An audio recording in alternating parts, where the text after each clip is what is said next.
today, we are in the final stages of the permitting process. They have really ironed out a lot of the questions and concerns that came back through the DEP and the Army Corps. They're in the final stages of agreeing on the exact design. It will look something similar to what you've seen, but they'll finalize that.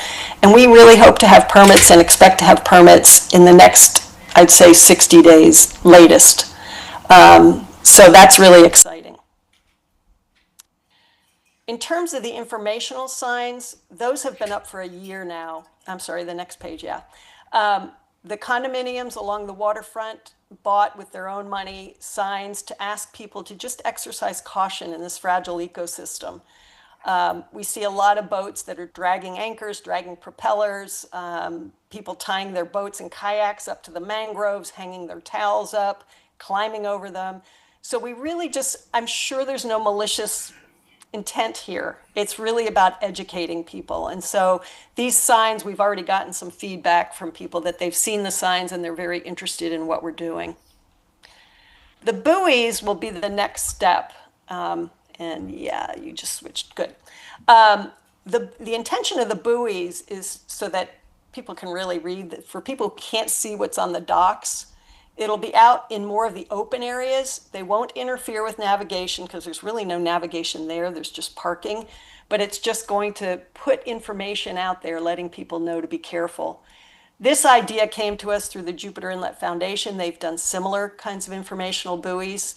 And I understand from some scientists up in the Tampa Bay area that these kinds of informational buoys have been very successful in getting people to pay attention. So we're excited about that. So that's the fundamental plan. The cost of it, I'm glad you moved ahead, thank you. We're targeting about $1 million. A little less than 20% of that is the engineering cost. The big bulk of that is the materials and installation. And these estimates were based on what the engineers told us a year ago. We all know that prices have gone up. But we're hoping that the increase in price will be somewhat offset with some economies that we can find through the BLM. So for right now, we're using $1 million as our target. And I'm really happy to tell you, if you flip to the next slide, we've already raised over $730,000 towards this. It really has become a community-wide and supported effort. The individuals alone have raised over $340,000. And that is people along the waterfront, but people in the wider Jupiter to Cuesta area who use this area, who paddle there, who snorkel there, and they all recognize how important it is to save this ecosystem. I'm going to tell you a little bit more about the Andrew Red Harris Foundation, but they've committed a minimum. We're going to stay on the, let me go back to that one just, yeah, there we go.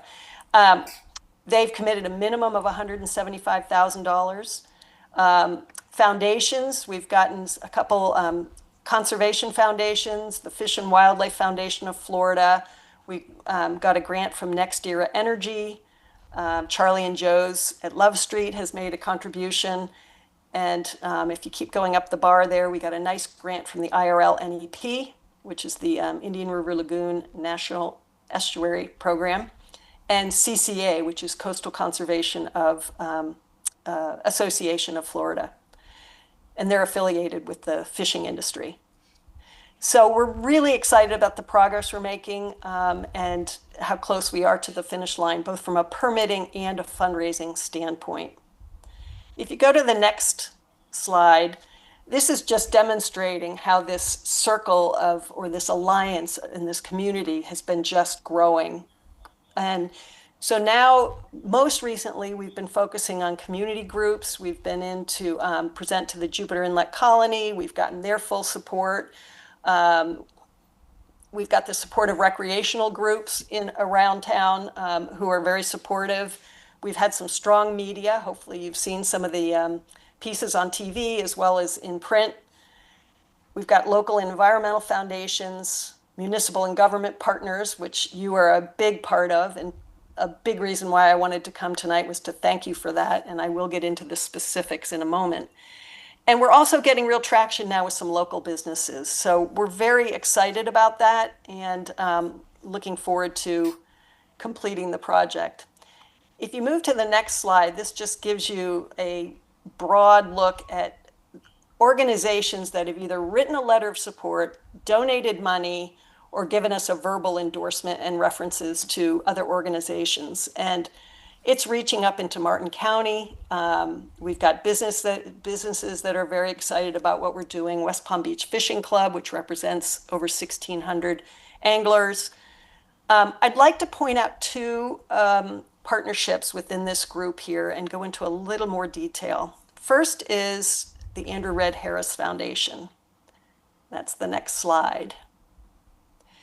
So I don't know how many of you are familiar with the Andrew Red Harris Foundation, but they were founded 10 years ago. Andrew Harris lived in one of the condominium buildings directly adjacent to these mangrove islands for 2 years before he was tragically killed in a boating accident. And he was an avid snorkeler and fisherman, and his parents, in his memory, set up the Andrew Red Harris Foundation with the mission of enhancing and protecting the marine environment in northern Palm Beach County. So they're the ones who, you've probably heard, have been responsible for installing over 2 miles worth of artificial offshore reefs off of Jupiter and Juno. And they, over the past several years, have been talking about finding an inshore project to work on, because a lot of their donors don't snorkel or don't scuba dive, and they want something inshore to be able to snorkel around, look at, and so forth. And so Scott Harris, Andrew's father, about 7 years ago, started really looking at how these mangrove islands we're all talking about could be restored. And he decided he just really didn't have the bandwidth to do it. And so it was very, very fortunate that Joe Chasen from the Jupiter Inlet District introduced us to each other, because we were doing exactly what they wanted to do. And so they have committed 2 years worth of their fundraising directly to our efforts.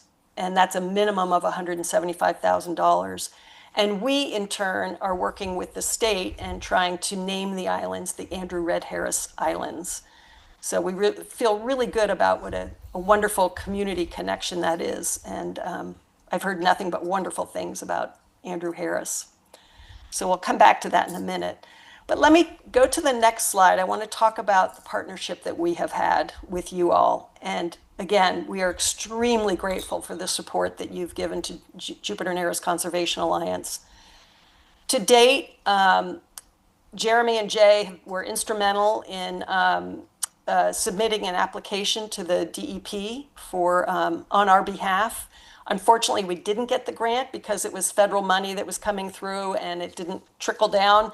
But we really appreciate the effort and the consideration and looking for opportunities. You all provided a letter of support, as did the Environmental Advisory Committee. And I have to tell you, those letters have been so helpful as we go out looking for grant money and go out with the permit applications, because it really is a testimony to what a community effort this is.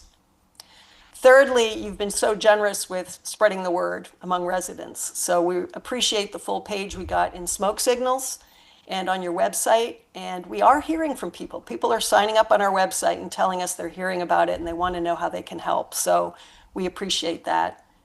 And then finally, I've had a conversation with Lieutenant Blank about, I know that the Marine Patrol is out there a lot right now, particularly with the speed limit changing.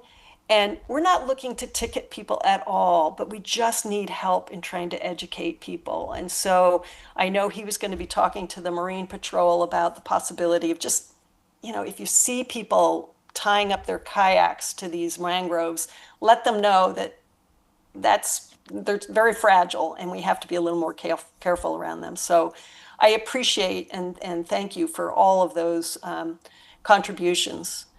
If you flip to the next slide, I want to talk about two other things that I'd like to have you consider. I know you're starting your budgeting process, and so I would ask if you would consider making some kind of a contribution to this effort to restore and save this ecosystem right here in our backyard. The town of Jupiter did make a donation through the Andrew Red Harris Foundation, and it would be wonderful to have a donation and contribution from Tequesta as well. So that's one of my requests tonight, is for you to consider that. The second request, for us to name the islands the Andrew Red Harris Islands, we have to go through the state, and we are working through with Senator Harrell and Representative Snyder. But one of the things that we have found really helps is to have support from the local municipalities. So we have a meeting with Mayor Marino from Palm Beach County in early September, and I'm asking you all tonight if you would consider some kind of a proclamation. Let me just show you what, if you go to the next slide, and I can't see what's up there. Is that the proposed symbolic resolution? Yes. Okay, great, thanks. Language like this that just would suggest that you're supportive of, recognizing that this is an iconic water body in the village of Tequesta, and that the mangrove islands are so important to that.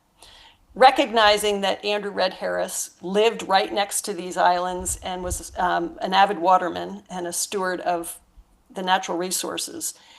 And then respectfully commemorating that Harris tragically passed while trying to rescue a companion right in the vicinity, and then affirming that you think it's a good idea. So I would ask if you would consider some kind of a resolution like this that we could combine with the Palm Beach counties and then take to the state to make a case for naming these islands in perpetuity for Andrew Red Harris. So, yeah, that's really all I have. I wanted to give you an update and wanted to ask you about those two considerations. And I really appreciate your time and attention. Okay, thank you, Sue. Council, open up for discussion. Excuse me. Oh, bless you. Thank you. I have a few comments. Sue, this is Jason French. Thank you for the presentation and all the efforts you've been doing on this area. Just the speed limit itself has really helped the safety of the boaters in the mangroves that I've noticed. We all navigate through there, anchor there, snorkel, paddleboard, and it does make it much safer in that area. Thank you. I'd like to support the request, and we could talk about how much, but I don't think it's proper to have this council as respond to this as a charitable donation. I think that it'd be more proper to have this as an investment in part of our property, our waterways. I don't think the charitable donation is the right option there, but we can discuss that further. So I would be in support of donation of $5,000 as an investment into our waterways. But as a council, I would like to hear, what is that for? Kind of a clear scope of, is it for buoys? Is it for anchors? For kayaks, or whatever that part of your project is for, so that money's going directly to that item.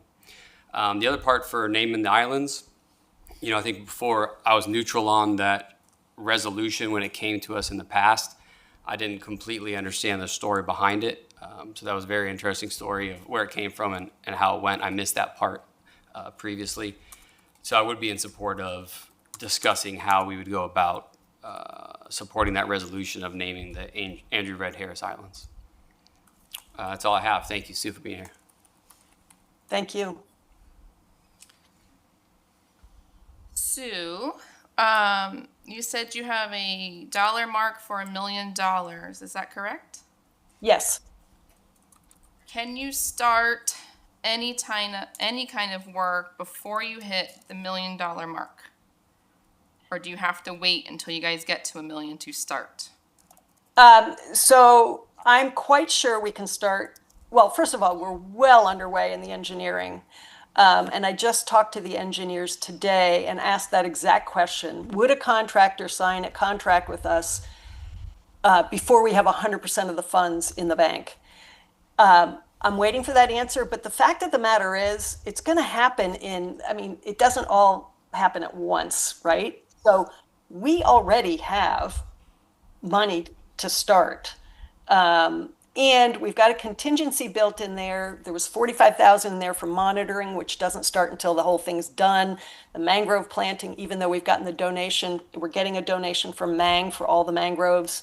If there's any cost associated, that doesn't have to happen immediately. So I feel very confident that we are well positioned to be able to sign contracts to at least buy the limestone, get all the engineering done, and put it out to bid. So I will let you know more when I hear back from the engineers, but I feel confident we have a good start. Okay, so I say that because I know you guys received the $5,000 donation, and just that's such a drop in the bucket, right? But I mean, it all adds up. I think the village has done a lot of work already supporting you guys and trying to get you guys grants, being supportive with the agencies, staff, you working with Marine Patrol, and they're being very partnership with you guys. I struggle with giving more money without having it very specific, like Mr. French said, like what's it going towards? Especially knowing you guys can start the work. I like that. My other question to you, and it kind of goes because I've gotten to know the main guys. I'm in the marine industry with my husband. Have you ever gone and had a booth at a boat show? We've not. I've talked to Alyssa Freeman. I talked to her about a year ago, and she was very supportive of this project. And the only reason we didn't apply for a grant is because we weren't an established enough organization. They have criteria. But the Andrew Red Harris Foundation did get funding from the boat show, a grant program, for this project specifically. And I have written to Alyssa again just last week, actually, to ask if we would qualify to apply this year. So, but we have not had a booth there, no. Okay, so I'm asking that because the fact that you have so much raised already, which is awesome. I'm actually surprised. I wasn't expecting that much. I would love to see you guys, if you can't get in as a sole vendor, partner with another nonprofit. I've done that before with other organizations I'm involved with where they partner together. Because there's at least 60,000 people who go to those shows. The Palm Beach one would be the most appropriate. It's in March, so you'd have to wait till 2026, but we've already started planning that. You have a QR code. You talk to people. People scan it. They donate real quick. $5 times 60,000. Oh, yeah. So I think that would be an amazing next step for you guys to really put yourself out there, especially since you've already built relationships with a lot of these other organizations who are at these boat shows.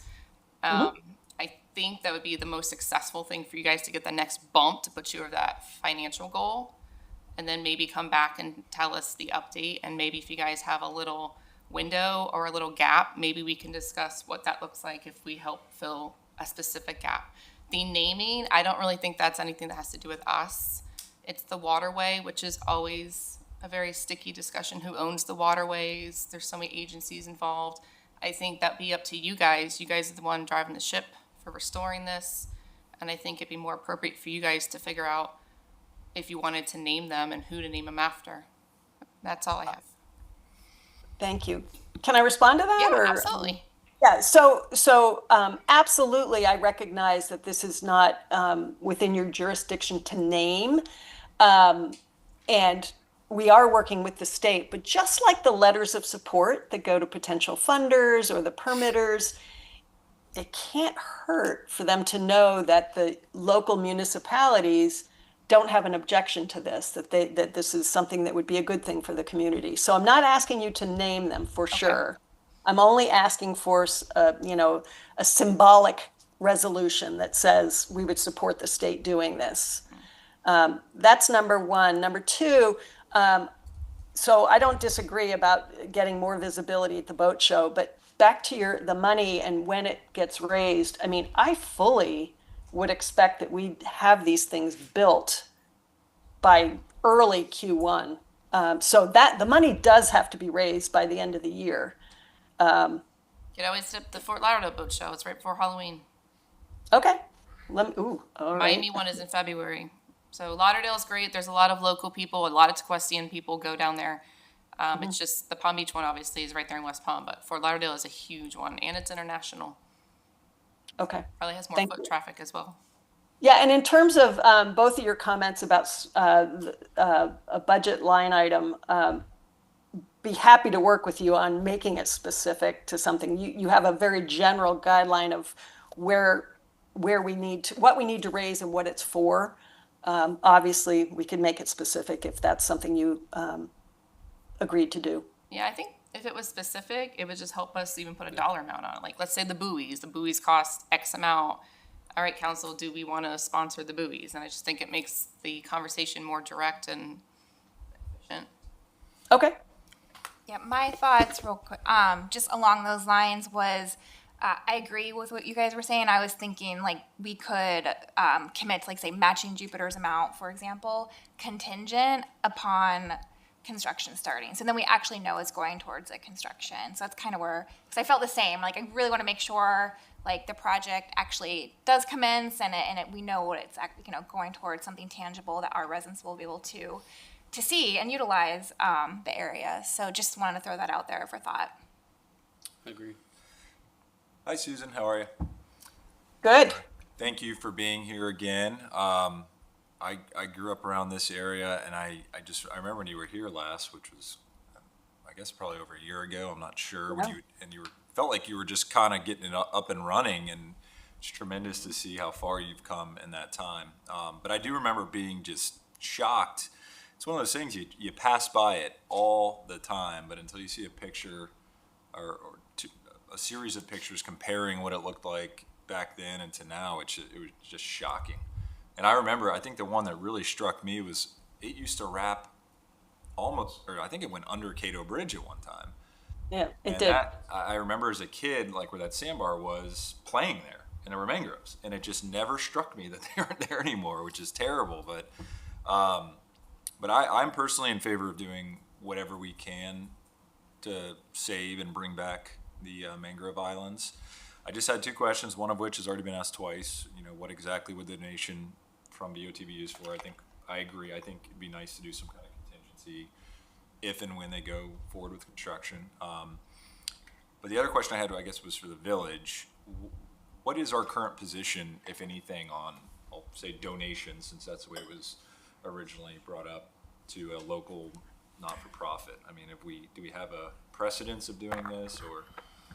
So I'm going to give you my interpretation of the history of this. Is they used to, they didn't have discretionary funds set up. So when somebody would come, somebody'd ask for a nonprofit or somebody'd ask for a donation and be like, yeah, sure, let's do it. And I think that's what kind of spurred the discretionary fund conversation, that council would get set up a fund. And if a nonprofit came, you as a council member can decide if you want to contribute to that nonprofit or that cause.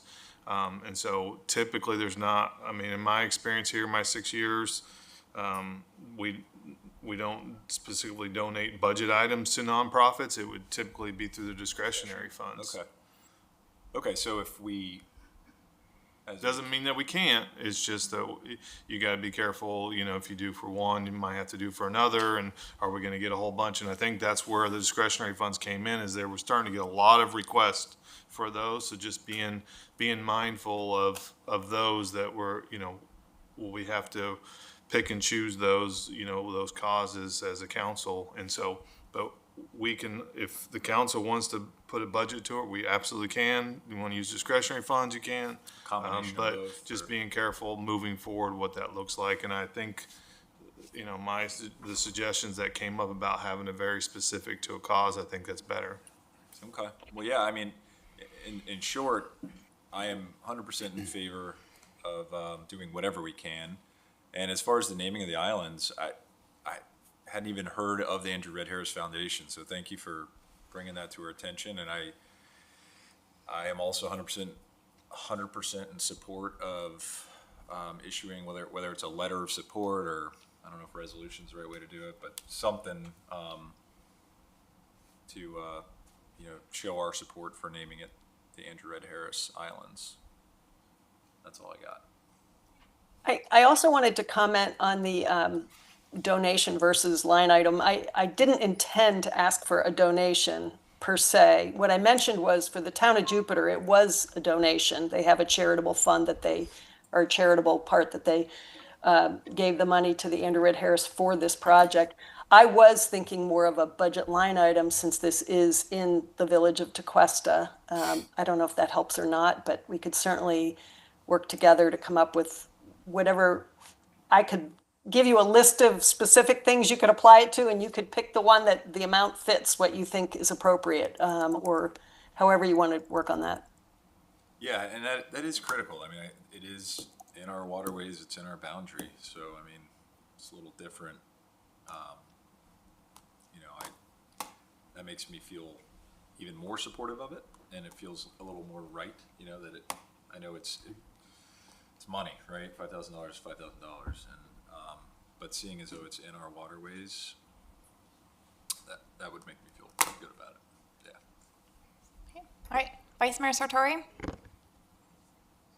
Yeah, I like Jason's plan about it's an investment. You know, it's and I think that's how I can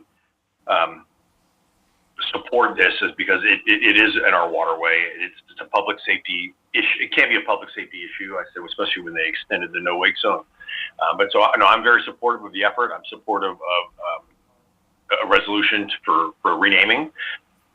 And also, if it's a one-time contribution, I just don't know what that dollar amount is. And if it needs to come from discretionary, you know, but I'm in support of it, and I just look for staff's guidance to, tell us the best way to do it. But I am 100% supportive of all the requests that have come in this evening. Okay, thank you. All right, I think I'll take public comment if there is any, and then we can decide. Lori, are there any comment cards? No, any public comment?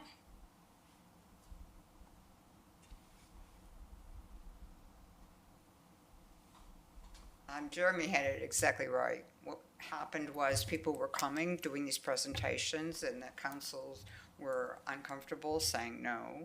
So that's why the discretionary fund was set up. Thank you. Thank you. Any other public comment?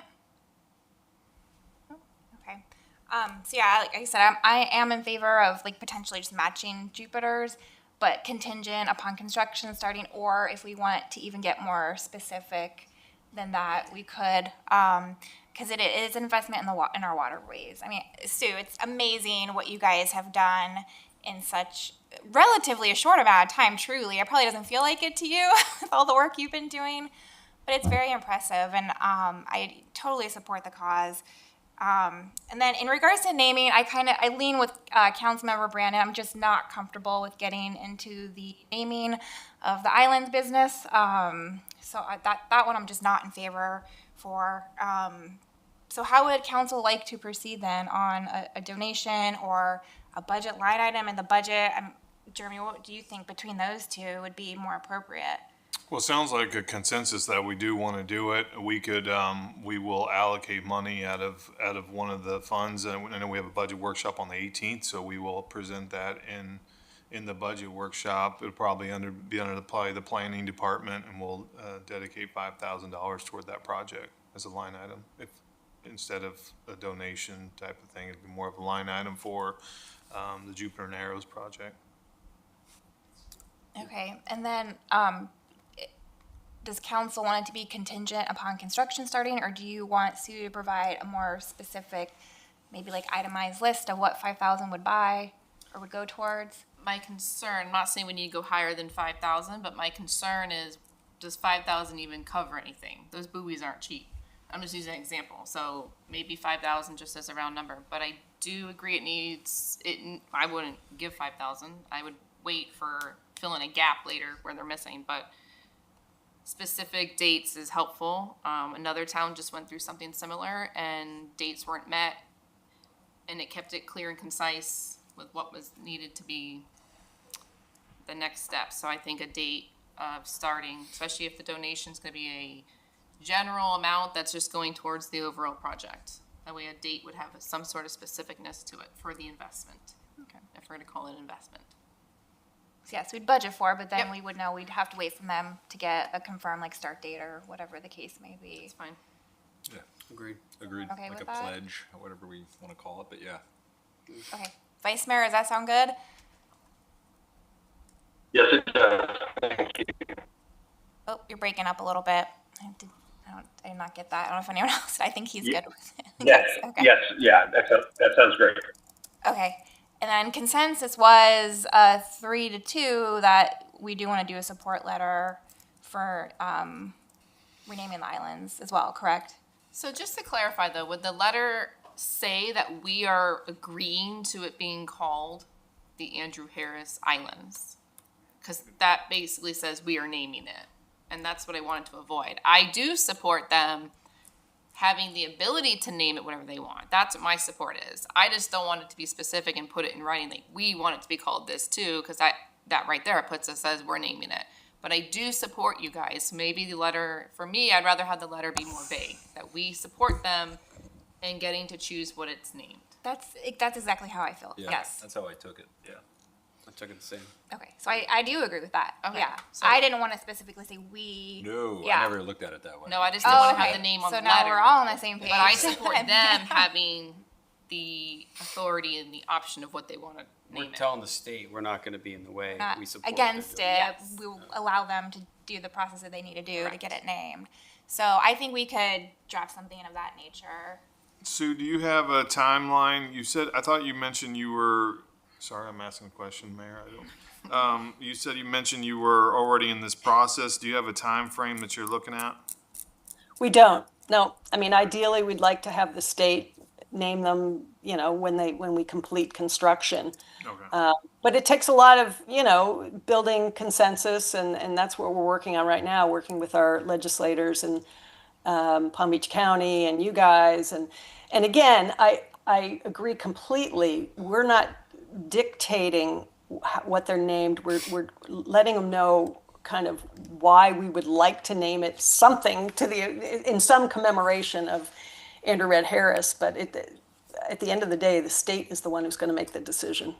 All right. And so we will bring this back in September as a resolution for council to vote on to move forward. But I'm sure it'll look very similar to that language that they proposed. Okay. That's wonderful.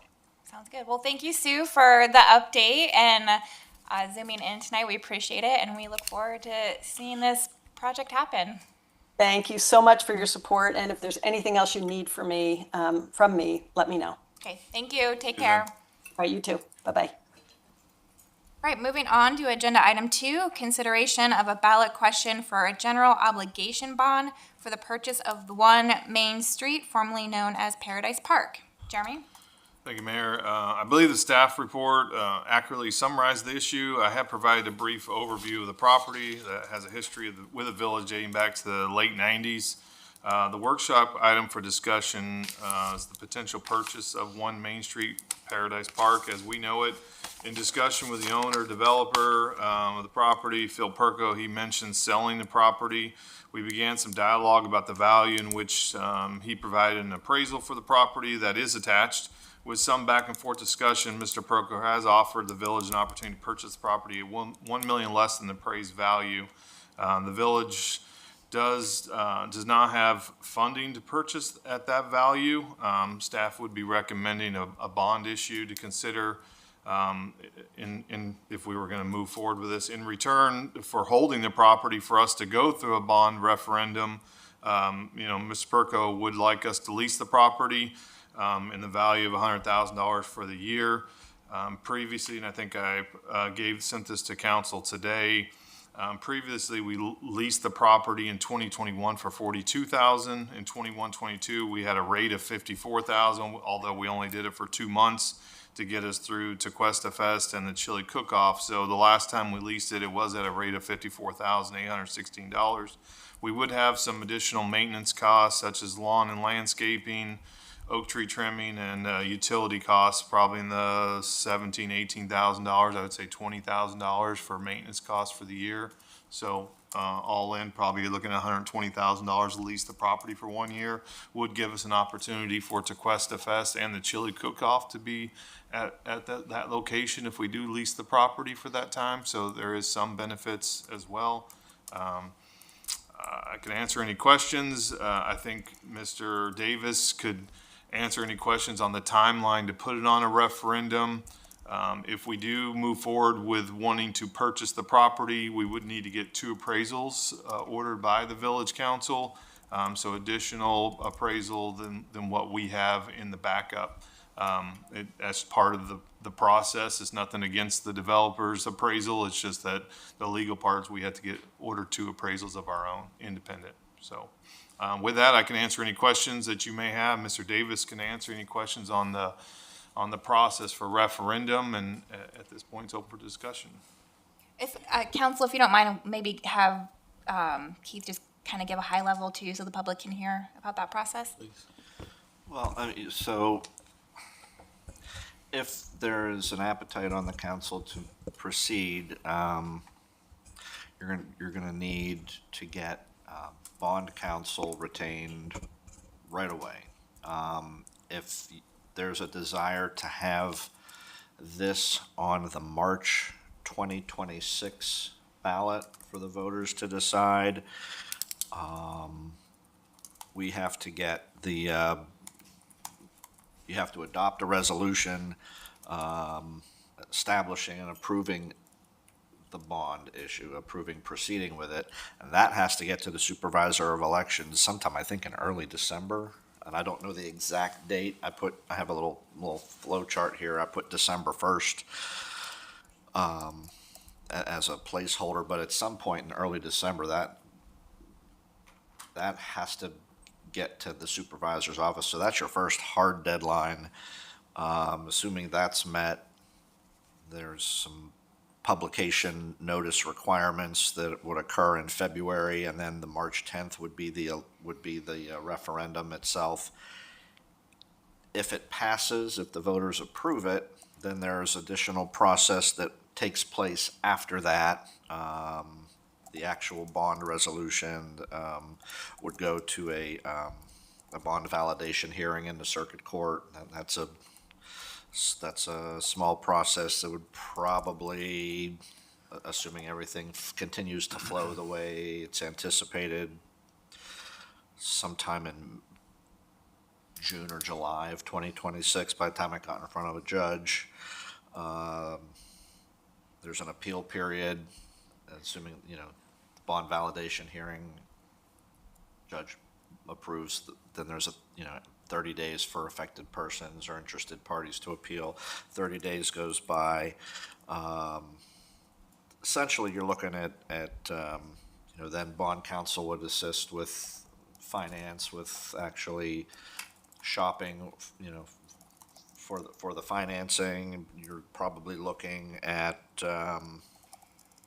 October of 2026 before the bond would close, assuming a smooth process without any bumps. So a little more than a year is the process. But the important immediate issues right now would be getting your bond counsel online. It's my understanding the finance director has a recommendation on who he would like to use as bond counsel.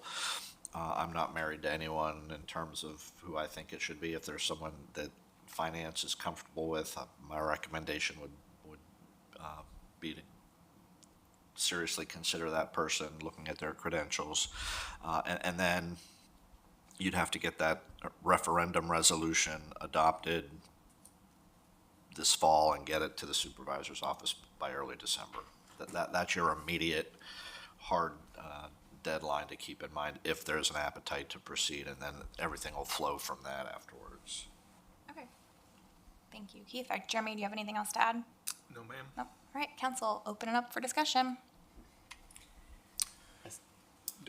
So, question that there probably isn't a readily available answer to, but do we have any idea the cost, and I might say this incorrectly, but just to get us from where we are today to the referendum? I know there's gonna be additional costs beyond that, but I mean, in ballpark, really, I'm not looking for like a hard cost, but are we talking lots of money? Or are we talking just a little bit of money? I mean, I think a majority of your costs are probably gonna be legal fees, and I mean, I think staff time. I mean, so those types of costs, I don't think you're gonna have significant hard cost. I think they're all gonna be built in through staff and legal, but Keith. Is there like I don't think there's filing? I don't have a number, but I think the bulk of your cost is going to occur after, from December forward. And what is getting the referendum resolution prepared is not a heavy lift. Okay. And then like I said, there are some publication notices that have to happen, but, then you actually have the referendum, and then you have the litigation, the bond validation hearing. I think that's, at that point, next summer is when most of the costs are gonna happen. Okay. And I'm sure you could get a reasonably reliable estimate from whoever your bond counsel ends up, whoever it is. I don't remember who, Mr. Snyder, who Okay. Jeff, Yeah. wants. Hang on, but- we did a bond referendum a couple years ago. Wasn't that the same process? Like, so we should have those costs kind of Well, you known? did the referendum for the charter a few years ago. Yes. Was that very similar though? So Well, costs could be so- kind of, That doesn't. did a bond. That doesn't have the that doesn't have the validation hearing that goes to the circuit court. You don't have that litigation. There's a court hearing that will happen if the bond is approved by the voters. so it's afterwards. There's more process. So afterwards, When okay. you're with the charter, once the voters approved it, that was pretty much it. We codified it, put it in the code book, and we were done. There's gonna be more. Because the bond was on there as well with the charter, because there was errors that the public was very upset about, which we should That not didn't make pass, again though, this did it? time. Did not pass. Right, so that didn't pass, No, so that kind of died a with quiet death okay, at election day. okay. Had that passed and had the council proceeded with that, there would have been additional Okay, procedures. so the steps you're talking about come later as a result, okay. That's, so like next summer, right? How, do we remember how much the appraisal costs? Cause there's the 100,000 that we would have to put in to lease the park, there's the appraisal, and then there's the bond council, those are the three obvious tonight. Do we remember how much? We got a quote already for one appraisal for $3,000, so you're looking $3,000 to $4,000. I'm sure if we get another one, it'll be somewhere in that same ballpark. Not bad. I mean, generally, I am highly in favor of this. Whether or not it passes, that's a whole other question, but to me, this is such a critical, well, the three parcels, together form such a critical piece of our village. And, I know we've gotten a fair amount of pushback from residents as to what it could be or, in the future. So to me, this is just putting that directly in the hands of our residents. And I think it doesn't get better than that. And if it doesn't make the vote, then, we tried, right? But, in my opinion, there's no one better to figure out what should happen with our village than the residents, and this will do that. So, and I would love to see it come to fruition. And there's some tools out there. I messed around with that PDF that you sent, a very easy way to figure out what your annual cost would be if it did go through, per household. Probably around $300 roughly, depending on how much your house is. It's real money, I'm not saying it's not, but it also would allow us to preserve and do what the village feels is the right thing to do with that piece of property. So, yeah, I'm 100% in favor of it. Okay, so I actually have a logistical question. First, the PDF that Jeremy put together, which is a draft of what could be sent to residents if the decision tonight is to move forward. It is very simple to read and follow, and it has the math equation written out, so very simple for, I think, any age to do it. My 12-year-old could do it, and my next-door neighbor who's 94 could do it. So I'm happy with that. I appreciate that. My question is, when I ran numbers for some of our senior citizens, some of their taxable values before homesteads, the average I got was the highest was about 225. So when I did the math that Jeremy sent out the equation to, it's about a little over $5 a month for that taxable value property. That's a lot for some of them on fixed income, but I'm actually surprised it wasn't more. But my question goes to, if one of them, unfortunately, they pass away, or maybe they have to be moved to assisted living and the family decides to sell the house, does the number change when the value of the house changes? Okay. I know. I just want to make sure that's understood because that changes the goal line. Does that make sense? So, we start day one and everyone has their amount, but then it changes because houses are being sold. So like one house, literally the value is 272, it's purchased, and then it jumps up to 588. So I'm just curious, like, how do we account for that? Because that gets us to our goal faster. Do we just pay off faster through the interest? Okay, you don't have to answer today. I was just making sure that's right, that the amount changes when the house sells. Okay. Secondly, I get so much feedback about this property. And I've been here a while now, not up here, but living here. And I know some of you have been here since the beginning almost. My next door neighbor is actually in the original house that was built. She bought that from Pratt Whitney when they sold. Yeah, she's been there forever. So she even has thoughts on this property. This property is such a hot topic and has so much history, good, bad. It used to be a Publix, and it's been 100 million things. I do know that, and I don't disagree that it could be built on, but factually speaking, every time someone owns that property, and this even goes before the owner who owns it now, even before them, things would come through and the residents just never liked it. And they always had issues with it. And then there's a lot of logistical concerns with the shape of the property, utilities, this and that. So I sit with, every time this property comes up and council, whoever's sitting up here passes or this and that, the residents always say, why didn't you try? So I'm in favor of going forward with a referendum just because it gives the people as a whole a decision as a group. So if it doesn't go through and those are upset that the village doesn't own it, that's on them. Literally, it's not on any 5 people that are sitting up here. I've seen other towns in the past few years make very large financial decisions and the people get very upset when it's such a decision based on a few people. And I've been told too in the past sitting up here that council is up here to make decisions for the people, and that's absolutely right. But at the same time, sometimes the people need to be a part of it, like really a part of it. So specifically speaking to the agenda tonight, with not breaking down who would be paying what would be doing with it, that all comes, that's the next steps. But as far as doing a referendum for the people to decide and have it out amongst themselves, I would be in favor of that. That is all.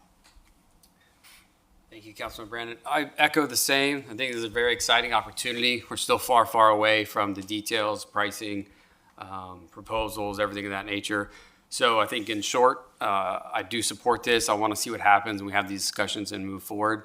I do think on pricing for the property, and further details, we are off. And I say that because the comparisons that we have received are mostly for development of residential properties that would see a profit in a short period of time.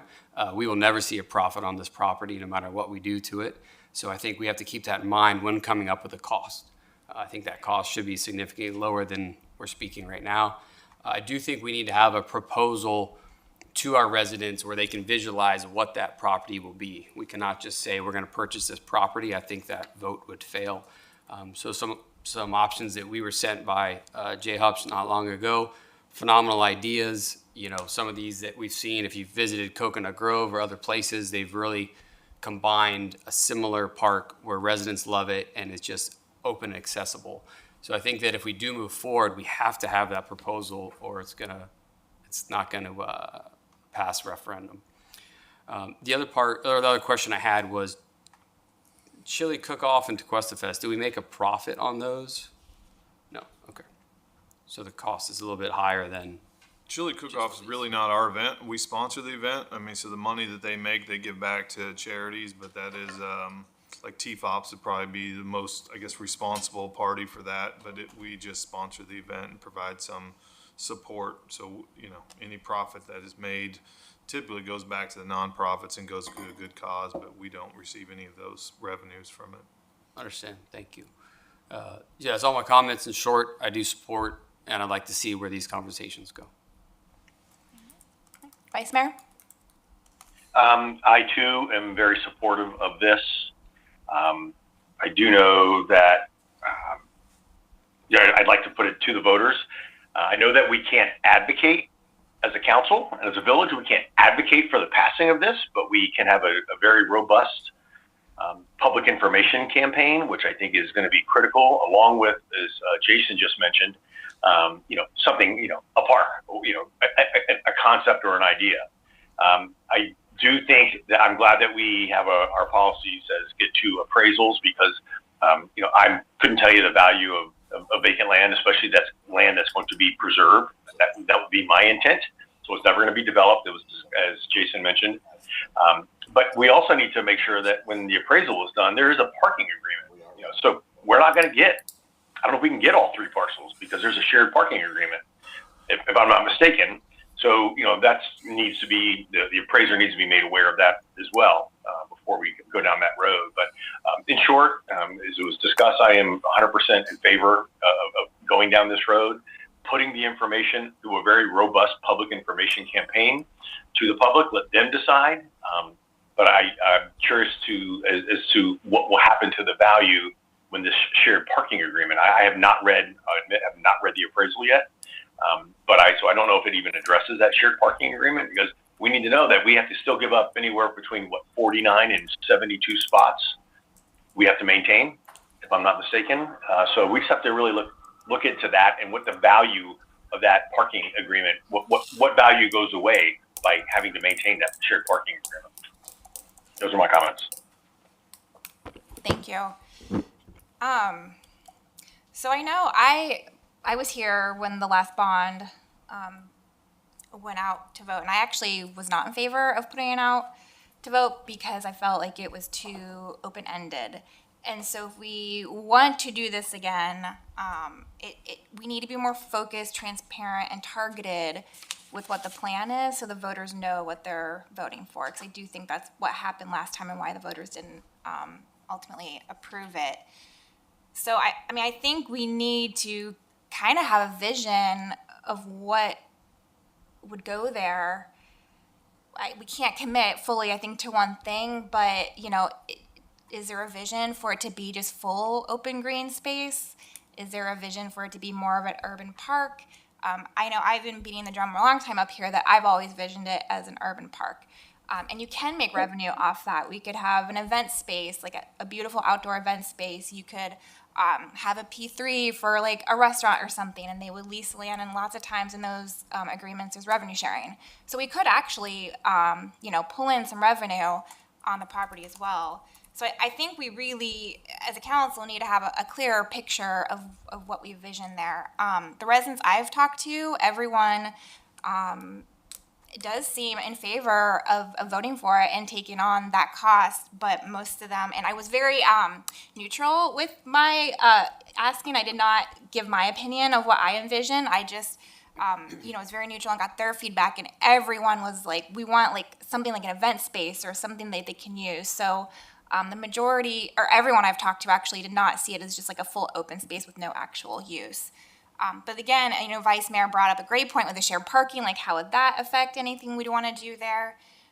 So I do think there needs to be a little more discussion on what we really envision there before we send it out to vote. And then, so the $8 million is just to buy it. Then how are we gonna raise the money to do anything after? And I know we're talking about, which is on our strategic plan for this year, our strategic initiatives is a local bill for Tequesta Park, and we have pretty big aspirations there. So again, like how do we balance it? Because once we get it, like is it just gonna sit for 5 more years? Because we can't, we don't have money to do anything else. So I just think I know we're kind of under a time crunch, but I do think there needs to be a little bit more discussion. So we're a little more focused and targeted on the ask from the community and from our constituents on what could happen there. And then I know the park purchase policy is attached to here. Again, and maybe it depends on what council thinks ultimately we would want to do with that property, but do we have to follow that to a T? If we lean towards like an urban park thing, would the park purchase policy even apply? Like how does that tie into this whole process? Well, I attached the park purchasing policy as kind of a guide. As we talk about parks, it allows you to, assess the value to the residents or to the village. It talks about environmental. Does it connect? Is it, the green space? I mean, there's a lot of different criteria, so it allows council to, I guess in their mind, if we were just talking about a straight park, to be able to see if it's valued. There also is a process about purchasing that, so I wanted to kind of throw that out there as well, so we know that we have to follow some. It is not depending on what we decide to do with it, we do not have to follow that purchasing park policy, depending on what council wants us to be, so. I don't know if that helped or. understood. I guess I would love to hear what, council thinks. Like, what do you vision for that property? What have residents told you about what they would ultimately Can I like to ask see there? a legal question real quick? So historically, that property, and I think it was discussed last time it was up for sale, could it be sold in pieces? And the previous owner said they didn't want to do that, but legally you could sell it in pieces. Like you could sell one square, correct? As far as I know, there's no, They're each their own I'm not parcel. aware of it. They're listed as their own parcel. They are. Right, Yeah. I'm not aware of anything that would prohibit the owner from selling a portion of it. So that was if just they like a wanted to more do that. personal choice that they didn't want to do that. I'm just asking that because that's one of the options I know has been brought up to me of, I if the can't village recall. Yeah, I were don't to remember acquire it. If there's, I don't remember if there are unities of title on these There or are, not. they had asked for If not there a are, unity they of could, title. but What's they the would other have to one? be released, but if there's not, they could. I won't speak for the owner. I know there's a representative here or I'm talking about the owners previous here, owner. but That's totally up to, I'll answer my conversations. The owner's not interested in splitting the property up. Yes, If- so the current owner, we had asked them a little while back, and that owner as well did not. But my point is, like, aside from making the property, if Tequesta had again something, unfortunately, that's another option that could be told to the residents is it's possible if the village acquires it, a portion of it sold off or leased out. For me, there's to be a lot of options that could be done with it. I think council should be more focused moving forward if we choose this. A general, is it gonna be more open usage or are we developing buildings? I think we need to kind of lean one way or the other. So usable park with maybe a small building, or we gonna do something grandiose with it? Yeah. Because I think there's a lot of in-betweens. Yeah, that's why I like the urban park idea, because I think you can get a little bit of both. I mean, and the way when we first started talking about selling off the parcel, I thought you meant after we purchase it, could we?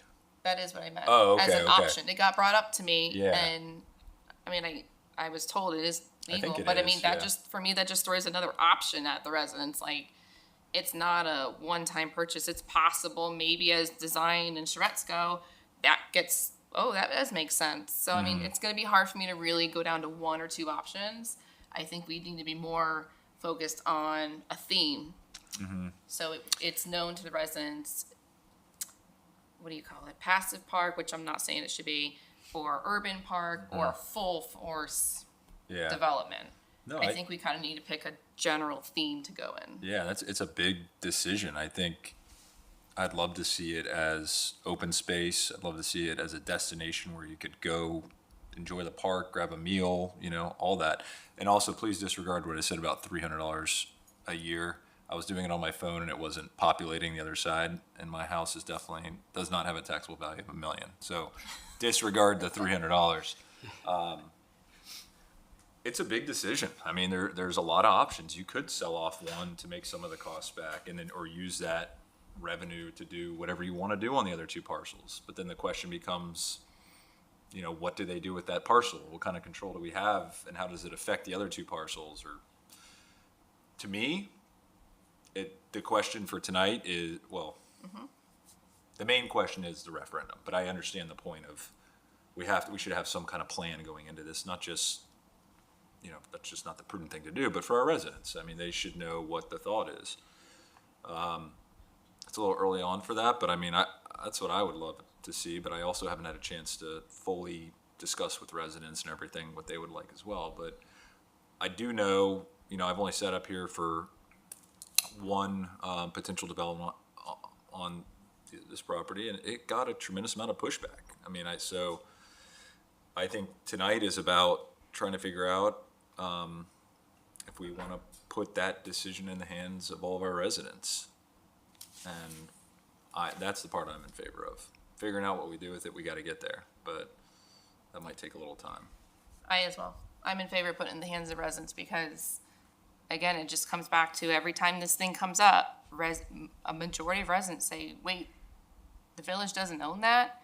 Why do we not own that? Why can't we try? And the price is just gonna go up and up. So I'm gonna let them decide. I'll have to live with it. If I don't agree with the decision, which the last bond, it was disappointing, but I had to live with it. I understand why it didn't pass. It wasn't specific. And I actually want to say thank you to this owner too, because there's two of them. Yeah. Because this is what happened last time, was it's hard to make real estate purchases with prices being so public and being so public and transparent with these numbers and information.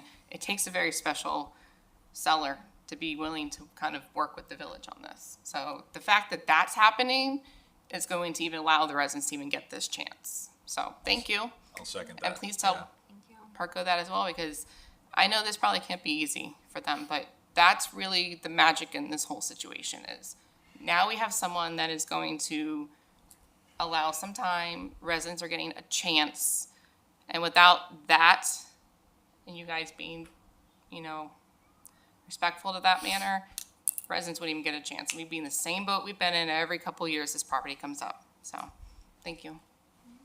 I think the conversations I've had with residents, what I've formed is it's an accessible park, and the closest relation would be West Palm Beach waterfront. It has an open area, it has a splash pad, it has a small building where you can do events. You could even make it to a full-time restaurant if you wanted to, but it's more for events for that community. And so I think between some suggestions here in council and some of Jay's magic, we could come up with some proposals the residents would really see they all could enjoy and access all throughout the year. So that's the small vision that I've seen in talking with people, that I think that's approachable. Again, I do think the price is negotiable, where we could negotiate some of that cost to benefit directly into developing the park, right? To already have that in mind within the bond. And in my mind, we were calculating all those costs to at least get something going on that property, not just to purchase the property and then say, what do we do now? No, we already have a plan, and day one we're hitting the ground running. The bond is just for the cost of land, correct? As our dollar figure that we're working on, I just put $9 million. I think the sale price at this point right now is $8.8 million. So, but it's a not to exceed. So if we want to drop that down to straight $8.8 million, which is what he's asking for, or whatever we just, work out with him, that's what we can put for a bond. But all of the figures that you guys have seen is for $9 million. Yeah, so I don't think it accounts for like future development. And this is I've never been in a situation on negotiations on public record, so this is an odd thing, right? So the first number we see is 8.8, or right? And so I would say no to the 8.8. I would start at 6 and let's have conversations at that point. What's the difference between each party, and then where do we stand? I think too that more justification would come from those other appraisals. Right, that's why we even have to do this, because the last time this property came up, the offer was 6, and that was too much. So it's, again, but it's gonna keep going up and up and up, but I think that is where the appraisals, and that was one of my first questions, was, oh wait, we're gonna do multiple, right? Just like we do everything else. Every department has to get more than one appraisal or estimate. Yeah. Vice Mayor, do you have anything else to add? It's weird. Yeah, that's like. No, just like, my vision would be something that is a central gathering place for Tequesta, where families can walk to, and some type of van shell is probably the wrong word, but something like Jason had mentioned, like the West Palm Beach waterfront with multiple uses, but clearly having those things, but a vision that we put forth again during that public information campaign, let them know what we envision, but it also should be public charrettes. So, if 5 of us shouldn't decide what we're going to build there. I think if all the voters are going to vote, they should also have an input on what it's going to look like as well. So, but yeah, I mean, we can come up with an idea type thing, and it sounds like, you know, a passive or a park that, you know, we can entertain. It's multifunctional, multi-purpose, but I think there should be planning charrettes to let the people that are going to pay for this, let them tell us what it should look like as well. So that's all I got. So what does that timing look like? Because I know you said we have to approve the language of the bond by September? So this would be my recommendation based on what I'm hearing tonight. We do have to put a resolution if we want to move forward, a resolution in the September meeting. What I would recommend is that we come back September 2nd, which is our next workshop. We'll have a complete time frame based on that date of what each step would be. We will also have Jay put together kind of a process, what this looks like for the charrette, the public engagement, you know, kind of his vision on how that will work out in the next couple months. We also will have a lease agreement that you guys can take a look at for this property, because that'll be part of him holding, the owner holding this property is for us to lease the property. I mean, that's how he can get out, you know, from the taxes and the insurance to help cover those costs. And then we can also have our costs for the appraisals. We'll have the 2 appraisal costs at that workshop, just to give you guys, make sure everybody's on board with it. We won't actually do those yet until council's fully on board and we've discussed all of these things. So that's how I would envision it, unless council sees something different that I'm missing. And then I guess my concern about having some direction about what potentially could be done there is how would the bond language be worded? Like, is it just flat out to purchase a property and no reason? Or like, I guess because that's where I got hung up in the last bond. I think why I got hung up out to vote too was because it was so open-ended. So how would we word it to where, like, we don't necessarily have a plan, but we want, you know, we're putting out to vote, like, how are we going to even say what it's for? Or do you just say it's simply to purchase property? So to add on to that, if we were to start a planning process, the ballot question has to be done earlier than we could even probably do a charrette. We would probably still be doing that by the election. So we wouldn't be able to put a design on the ballot question. My personal understanding from last time was the confusion of there was no specific property listed on that bond. It was very open-ended. There was some legal wording in there that possibly might have led to other things that had nothing to do with parks. So I agree, like, that wording this time needs to be super specific. I think those are on our side this time, just so residents understand and can make a better decision when they vote. But the planning part, I think that's, my understanding is that's going to be kind of presented to public, maybe on the website as we're going, but the ballot question has to be done like. And that was my concern. It's like, how do we address it on the ballot question? Like, are we saying it's a park, but then if it's a park, but we want to do something like, say, more urban and have an event space, or like lease a portion to do a cool restaurant, like would we not be allowed to do that if we said it was a park? Like, that's maybe more of a Keith question though, of how we word it on the ballot. This is going to be difficult because you don't have a lot of time right now.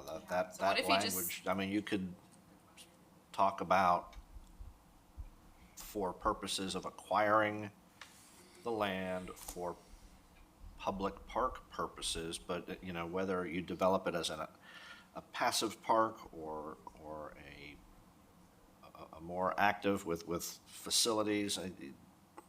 As we sit here tonight, I don't have a good answer for you because you don't have a lot of time to take the temperature of the community on and decide what you want to do. I can have better options for you when we reconvene, but as we sit here tonight, I mean, that's difficult because that needs to be done in time to get that language to the supervisor of elections by early December. So you've only got a few months to. Yeah, the resolution doesn't have to be in September. I mean, we could slide it to October or possibly November, but that somewhere in this process early, we're gonna have to decide what we want that to look like. So we could put the referendum language together. So we have a little bit of time, just not much. So I have a question. So I mean, and like Keith, as he's very good once he gets out of here and he can kind of like really think things through. I would see it as just being very honest. I mean, village-owned properties are basically for the public. So it would be for the public use, and then somehow come up with wording that describes, like a range. Well, it would I'm not clearly, saying for now, yeah. but I'm saying I think it should just kind of lead towards public use. Like it would, if you vote yes, it would be used for public use to some degree. I don't know what the rest of that language And is. probably public park purposes, but the question then becomes is how much you want to develop it. Do you want an amphitheater? Do you want a restaurant? Or do you just want a, grassy area with trees and benches, or a heart trail for people to, those are very different things. That's why I'm thinking there's got to be some wording you can come up with that has a range, but it's still public use, so it wouldn't be purchased and then And the tricky part develop a townhome. is to, I mean, sure, you could say it could be from this all the way to that, but is that gonna give your residents enough confidence to vote yes? Because, if you're too vague, you're gonna be right back where you were the last time we did this. I think we have to be awkwardly specific, and I hesitate to say we almost have to handcuff ourselves to get it to pass. Exactly, and that's I didn't want to use that word, but I was like, I don't want to handcuff to where it's like, it's just like we need to be smart about this. So I guess maybe is what I'm trying to maybe say. by the time we have to turn that ballot in, we've already done some outreach to kind of get a temperature of a scale, passive, urban, full blown. Maybe we can and then keep working after we figure out what the ballot question says. Then keep working for the specifics on more of the theme that the residents had kind of leaned towards. There's got to be a way to kind of work this. I don't love the open-ended survey either, right? Because then you got No, not a survey. Okay. Like we would, if More if it's guided. decided tonight to move forward, we start tonight. Like we start. Doesn't have to be decided tonight. I say No, the September process. 2nd is when we'll come back with everything lined up, and you guys can kind of give more direction at that point. Maybe we'll have some sample language, couple different options, but between the time that we put the resolution on, I think we can have some public engagement on this after September 2nd. So between September 2nd and the time we put it on the council resolution, we can work through that process. That's what I if mean, that's what you yes. guys want. Yeah, Maybe that'll just give a better direction, and we can tweak that wording if needed. right. Because I Yeah, agree, 'cause it that's needs gonna to be, be that's what happened important. last time, is it wasn't specific. Yeah, Now I feel like they would be able to make a better decision, yes or no. yeah. You tell us. Okay. All right, I'll take public comment now. Do we have any comment cards? No? Any public comment? Yes, ma'am. Can you come up and state your name and address? I'm Nancy Harvey, 165 Citadel Circle, Jupiter. I am also the owner and head of school of Harvey Academy, which is at 1 Main Street. And I just am here tonight to represent my students, all 96 of them that have the privilege, thanks to Phil Perko, who gave us permission to use his field every day as recess. And getting outside every single day is just paramount to the daily experience that these students have. So just so you know, my staff, my students, and most of my families are living in the village of DeQuesta, would absolutely want some type of green space, urban, whatever you decide, but it's very important to my little community. So I just wanted to share that with you. Thank you. Thank you, Nancy. Okay. Hello, my name is Ryan Frankel, representative of the property that we were discussing. Thank you so much, Lori, for your comments earlier. We really appreciate them. And I just want to start by saying, although we are developers, we are local developers, and we care a lot about the community. Like, I grew up jumping off Cato's Bridge. I love it here, and I want the best for the community. And I think this is a great way for you guys, the citizens, to really come up with a plan that will embody what the residents want. And from an economical standpoint, although it's a big purchase price, there are opportunities through land leases if you guys wanted to put a small cafe or restaurant to bring in some revenue to help offset the burden of the cost. And if you guys have any questions, or feel free to reach out to Phil Perko or my father. So thank you very much. Thank you. Thank you, Ron. Any other public comment? Mr. Bradford?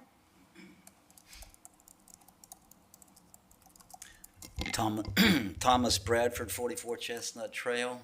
I really don't know where to begin except to tell you I think this is the absolute wrong thing at the wrong time. My math tip, well, first of all, let me tell you, the rule of thumb on a 30-year GO bond is your out-of-pocket cost will be minimum 2.5% of the dollar value of the bond. So do your math.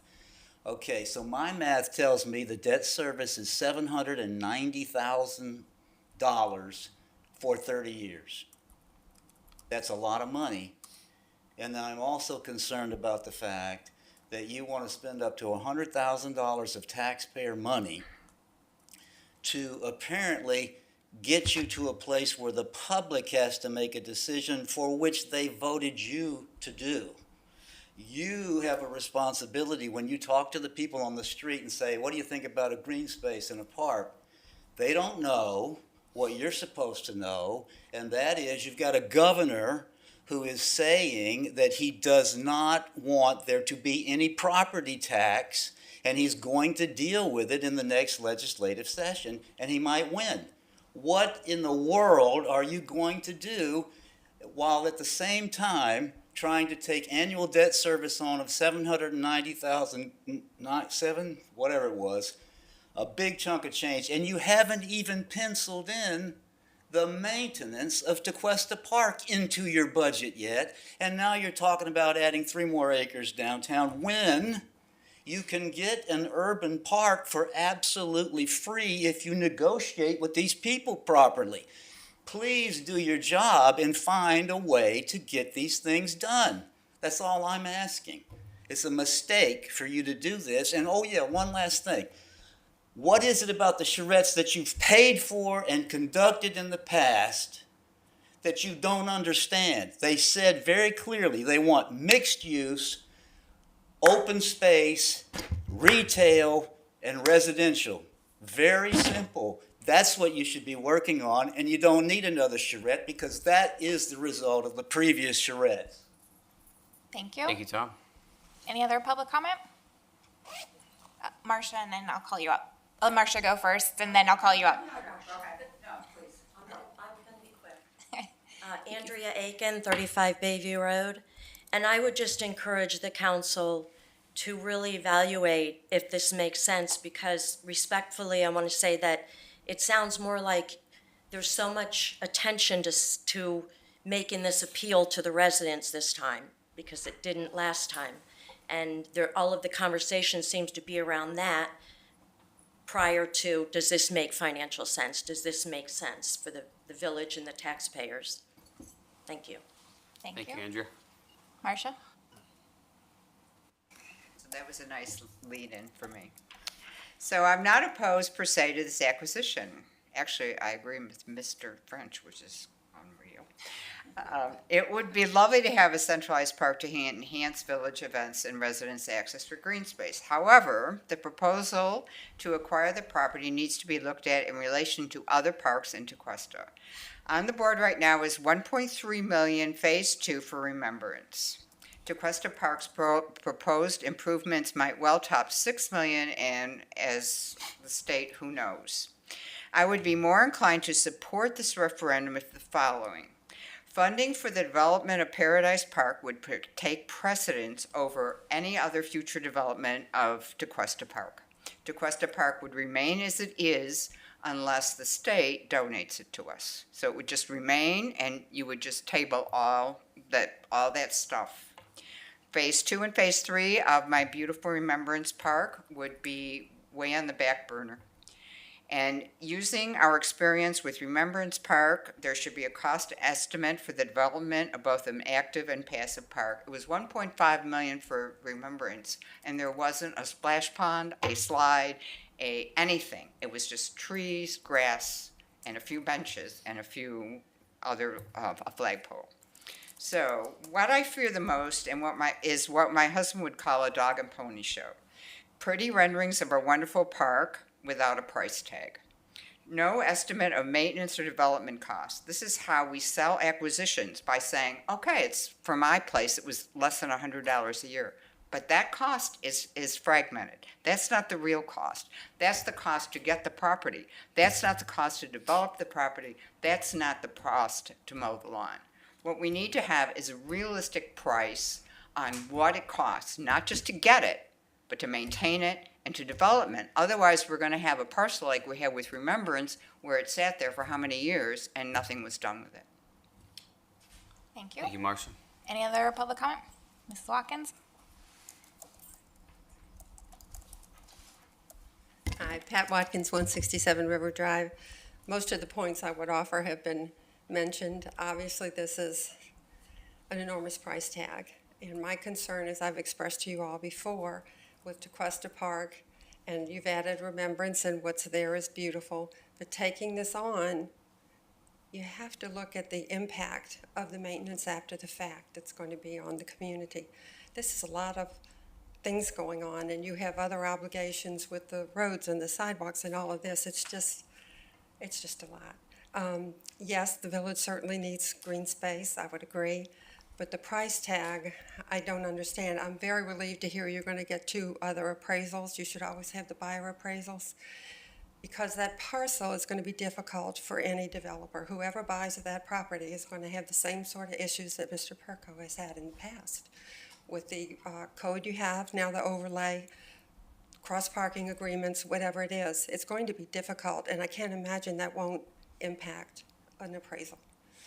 So anyway, that's my comments. I'm glad I don't have this decision to make, but I understand you want the residents to do it. You don't really have time to figure out, even to give them 3 choices. You don't have time. Look at all the time the charrette took for DeQuesta Park. You don't have that. I think you'd always have to do 2 issues. A referendum, do you want to buy it? And then worry about a charrette or the into what after. But again, you've got a lot of costs involved no matter what you do with it. Thank you. Thank you. Any other public comment? All right. Marie Superi, I live in the country club. I'm in favor of the referendum. I'm in favor of the purchase. I would like to point out that the previous bond failed because it was a blank check. This won't be. I think you have a very strong pitch to make to the residents that we're doing something specific with this money. I appreciate that the mayor had voted against the previous bond, and it was for that reason, and that's the reason it failed. So I just want everybody to keep that in mind. We are being, this would be specific, and people would know what they're paying for. The other point I would like to make is be very careful with the maintenance costs. We have seen heavily inflated maintenance costs on prior proposals for development, and sometimes grossly underinflated or undervalued amounts for intensive developments. So that I would pay special attention to. The other point I wanted to make was there is a way to fairly effectively and quickly survey some of your residents. You've got the EAC and the Planning and Zoning Board, and we meet every month. So I would encourage you to ask those residents, because we talk to other residents here, and we'd be happy to provide, at least speaking for me as an alternate on the Planning and Zoning Board, I would be happy to provide you information. So, thanks. Thank you. Thank you. Any other public comment? Nope. Okay, so I think consensus was bring it to our next workshop with a little more detail so we can make up our final decision. Yes, Vice Mayor, do you agree?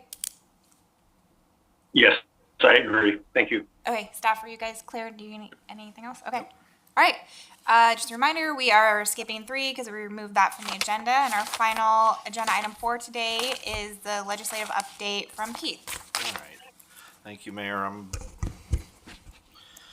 told I'm not allowed to take the time, the FPL time, to add to my time. So I was joking. I'll be as succinct as I can here, but a lot happened this session. First, I'm going to give you a number of new laws that sort of require us to do things.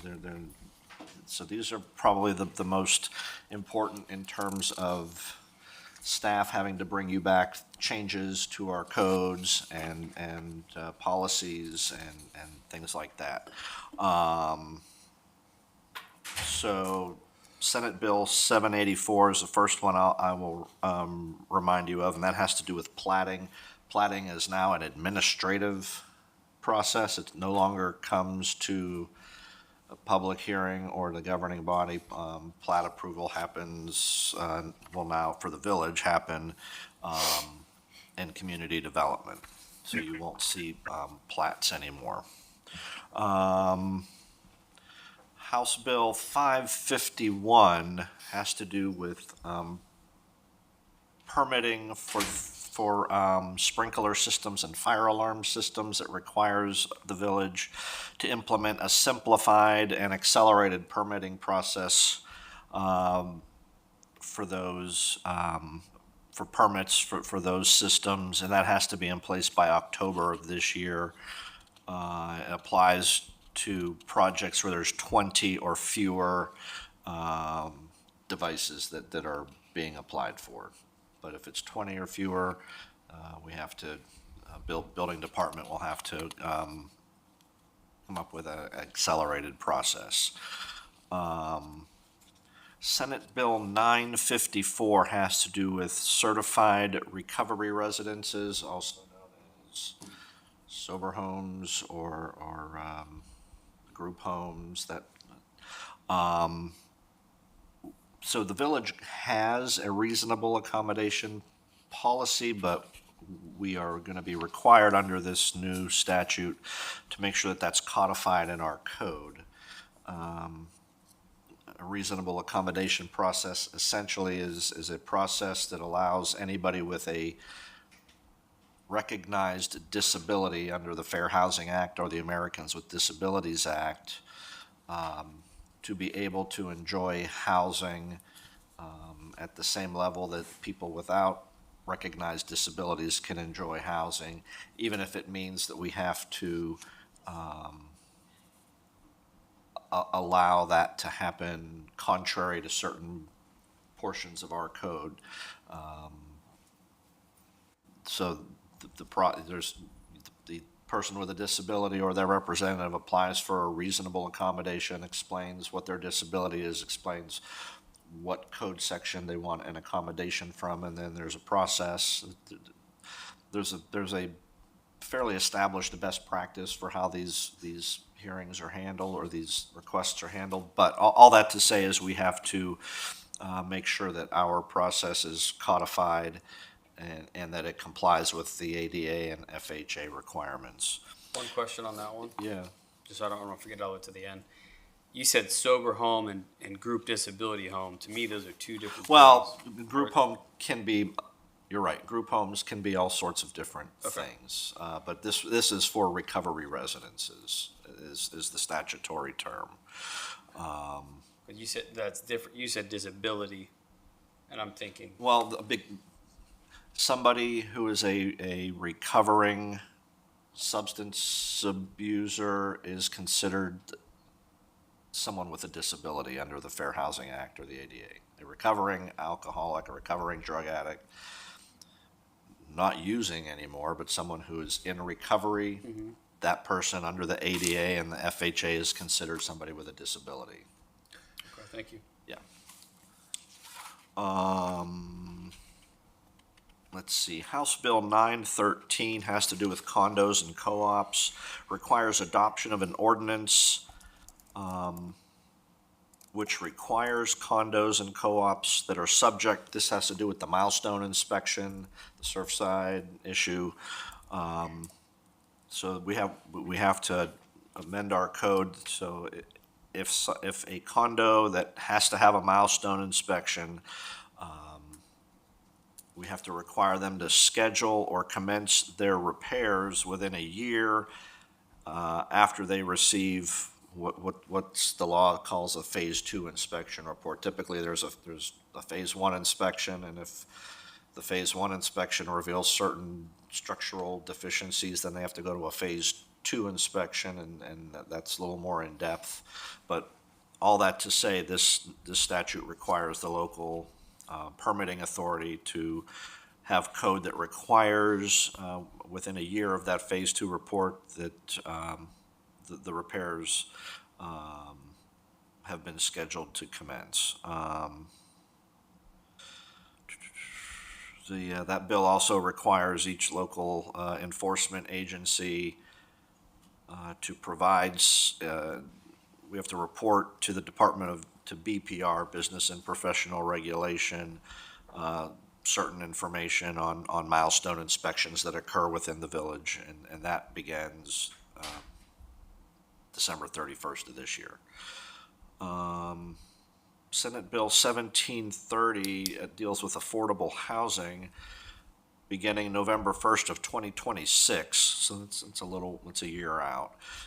Municipalities must provide an annual report to the Department of Economic Opportunity, including information relating to Live Local Act projects. So far we haven't actually had a Live Local project, but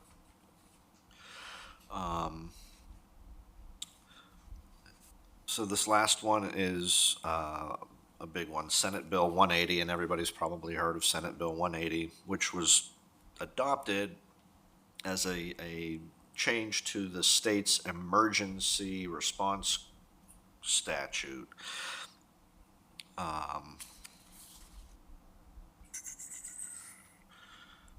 So one of the big things it did,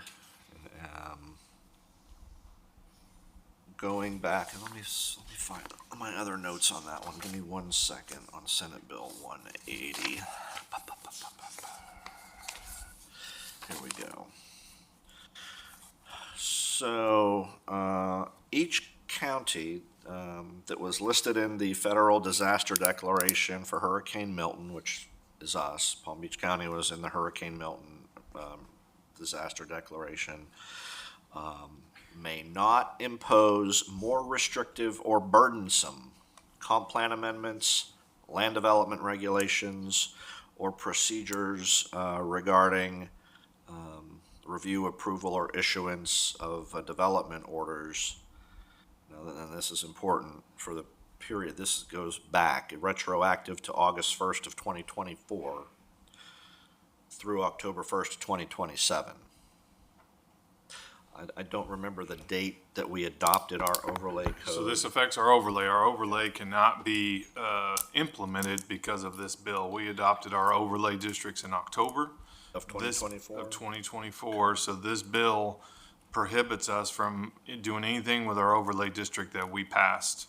And so we cannot enforce our overlay district. I will say that there is some movement and even some petitions floating around to try to take to the state to try to get them to look at this bill again, because I think it has some unintended consequences, but it does severely impact what we have done with the overlay district.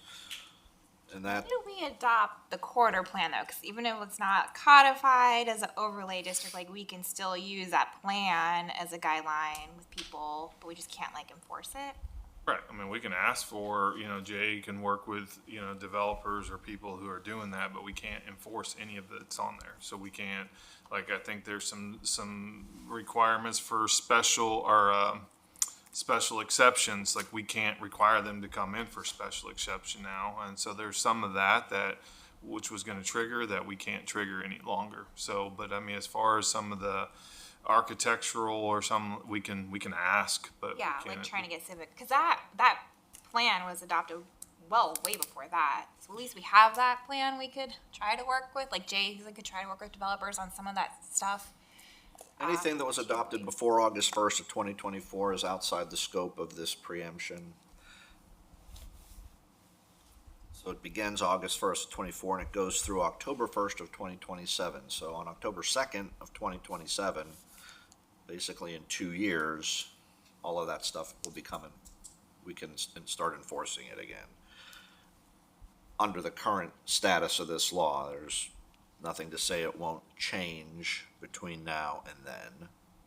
So I know, sorry to interrupt again, Ken's gonna be here next week. Can we talk to him about that one? And I mean, I'll pull the rest of council. Like that's for me very disappointing. Big deal. I mean, is that something we'd want to advocate and let Ken know, like, hey, we're not a fan of this. We want to see what you know, and if there's anything we can do to. That makes you wonder why we were even here. Sometimes, yeah, all that hard work. Do we focus more on home rule as a general, or do we pick off those smaller ones? I would start specific now because we've been fighting home rule Both, for a yeah. while. Yeah, both, right? We're always fighting home rule. And I know, that's just- a prime example of it. Yeah. This was one of the biggest home rule, one of the biggest bites out of home rule this past session, this part of Senate Bill 180. It's significant. It's very significant. Vice Mayor, do you agree with bringing it up with Ken next week? 100%. Okay. All right. So those are probably the worst of the worst. We're gonna hit you with the worst news first, and then go through.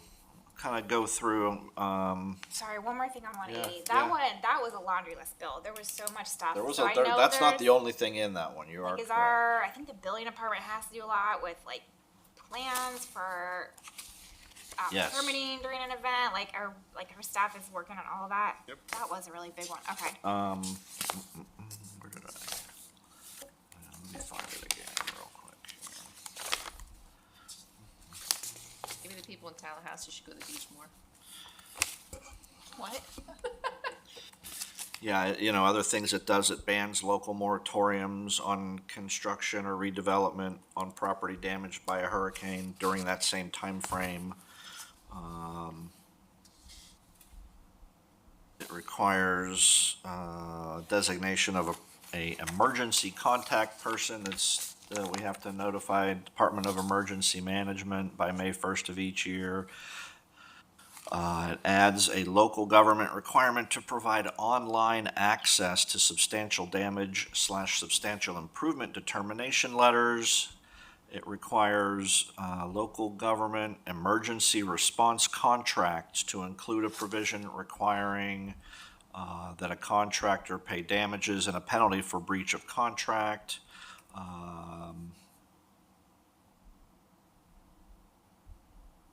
There's DEP inspection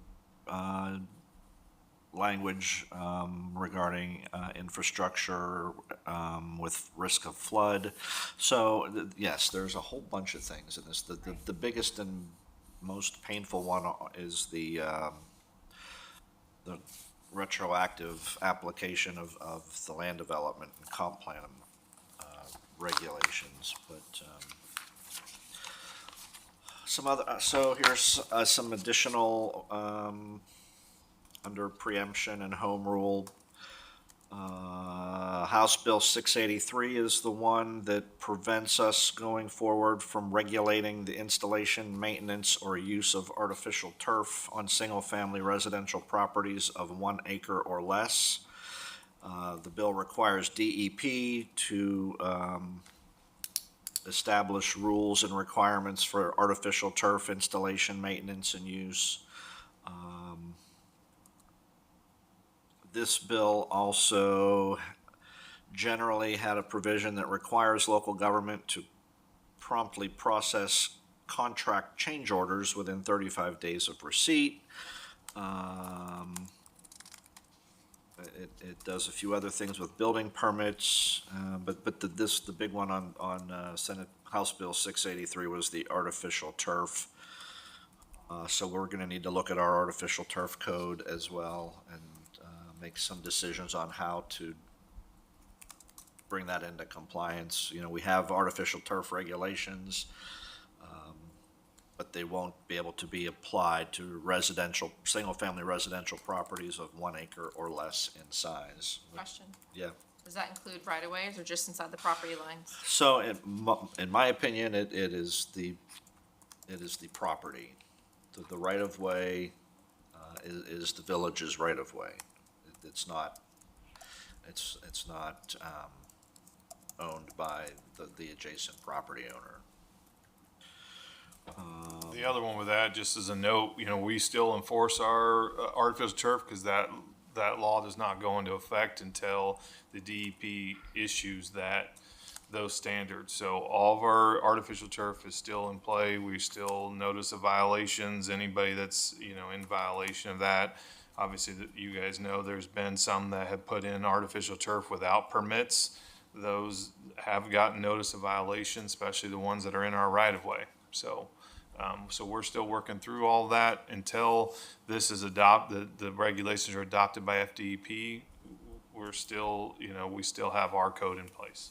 So can we, would adopting, say the DP regulations get adopted, will we just revise our code to that spec, and then would we still issue permits still, or are we not even permitting it anymore? It's not clear to me on that bill. Not for 1 acre or less single-family residences. So it's not even permitted, so it really doesn't. I think they still have to get permits, submission of a building permit applications, so that way we can make sure they're meeting those requirements of FDP, whatever FDP puts out. But as long as they meet those requirements, we can't deny that permit. So I believe, I'm like 99% sure that they still have to submit a permit application. But as long as they meet the requirements, we can't stop them. But we need to make sure that they're meeting those requirements. I think there's some permeability, requirements for this artificial turf.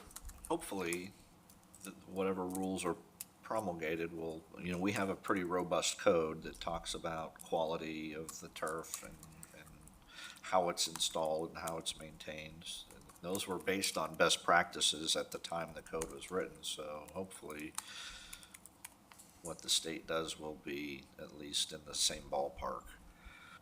So that's artificial turf.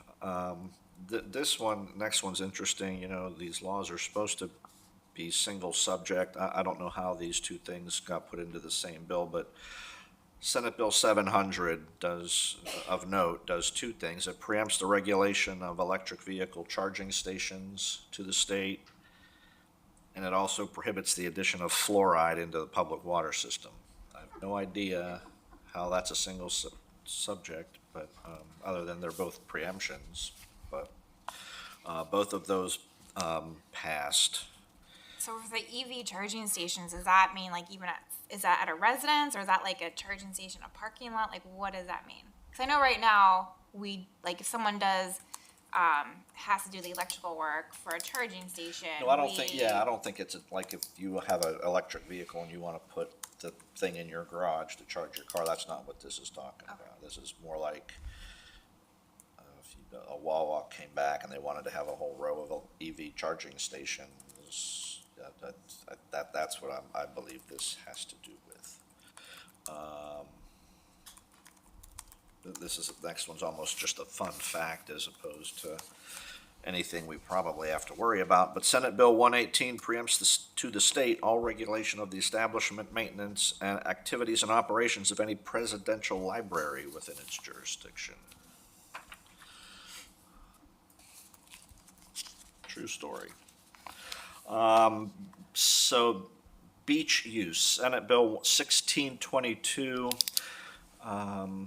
This sort of dialed back a portion of state law. There's a common law concept called the customary use doctrine, which basically, and this is a very high-level explanation, generally a oceanfront property owns to what's considered the mean high water line. For purposes of this discussion, and this is by no means scientifically accurate, we'll call that the dry sand. And they could prevent people from using or going on that as private property. Public is generally allowed to traverse below the mean high water line or the wet sand. Customary use doctrine says that if for a significant period of time there's historical, open and obvious evidence that people have used that dry sand for public recreation and nobody ever made an issue of it, the customary use doctrine says, well, this is a custom. It's been going on for a long time. Local government could adopt an ordinance that says we're going to say that the public can continue to use that as public beach even though it's privately owned. A few years ago, I don't remember exactly what year, the legislature passed a law that required local government to have a judicial review of any ordinance that attempted to invoke the customary use doctrine. This bill, this Senate Bill 1622, repealed that and basically returned to the old common law procedure where the government can simply declare the existence of customary use and adopt the ordinance without the judicial determination. Doesn't require us to do anything, but it's something to be aware of. E-bikes, Senate Bill 462. This was actually one of the few changes in the local government's favor. So this bill, this law amends the current e-bike statute. Under this new law, local governments are now allowed to set a local minimum age requirement for operation of e-bikes, as well as motorized scooters and micro-mobility devices within the jurisdiction. So you're now able to put in your code, you have to be at least X years old to operate an e-bike in the village of Tequesta. The law also allows us to require operators of e-bikes to have a government-issued photo ID on them when they're operating the e-bike. And the bill authorizes local governments to provide training on the safe operation of e-bikes, which, I mean, seems like I don't know why we couldn't do that ourselves anyway before this, but that is what this statute does. So it gives you the ability to adopt age restrictions, require that the operator carry a government-issued photo ID, and provide training on safe e-bike operation. Question. Yeah. If any municipality, let's say they chose an age of 13, they don't have IDs. So is that like a new thing? They have to go get an ID? Well, this doesn't change the government ID process, so that code would be problematic.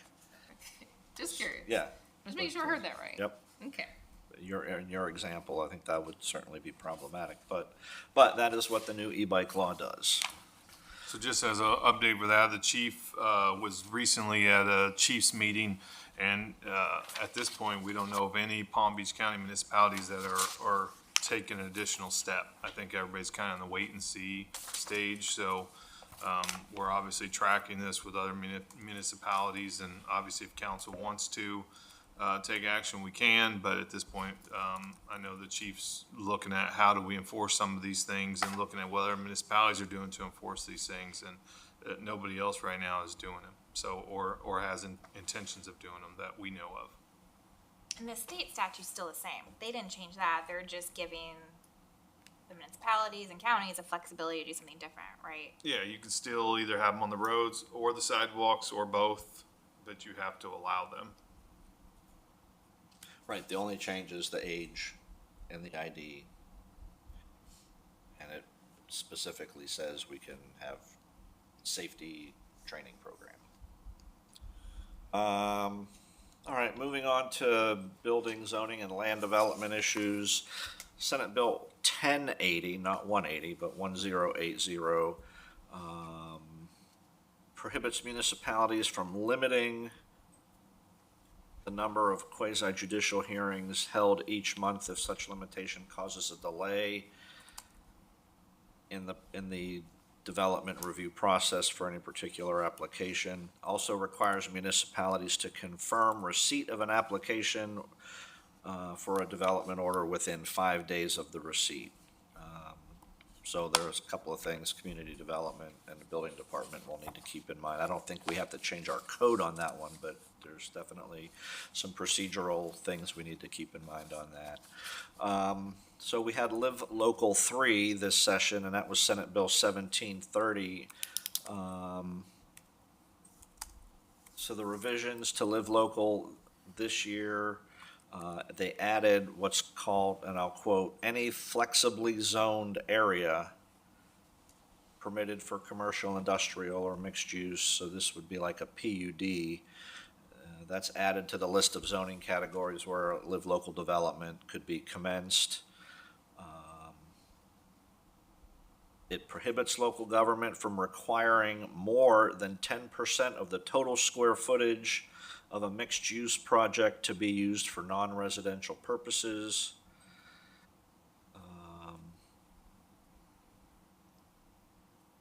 Let's see.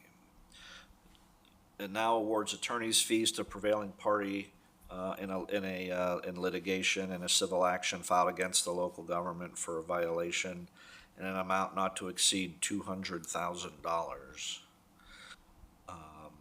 It approves affordable housing projects on property owned by religious institutions and requires local governments to waive 20% of the impact fees associated with those projects that are on a religious institutionally owned property.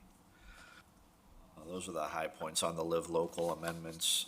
But again, we haven't seen any, and I will tell you, I just came out of a seminar last week, and one of the topics was Live Local.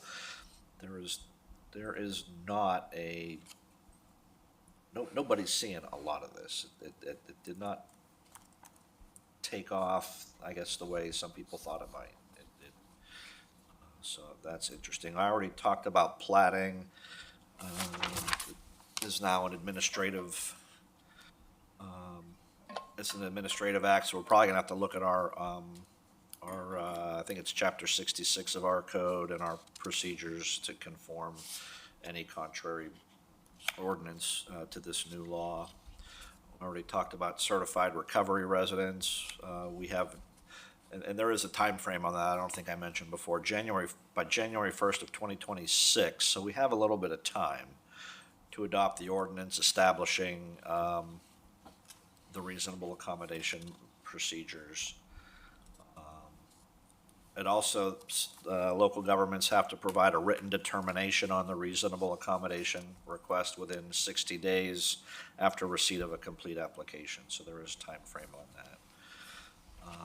Let's see, I already mentioned the building permits for alarms and sprinklers. One of the other I didn't mention, there's a really short fuse. It's only a couple of business days after this complete application is submitted to issue the permit for that. So that's really tight, and the building department's going to need to be aware of that.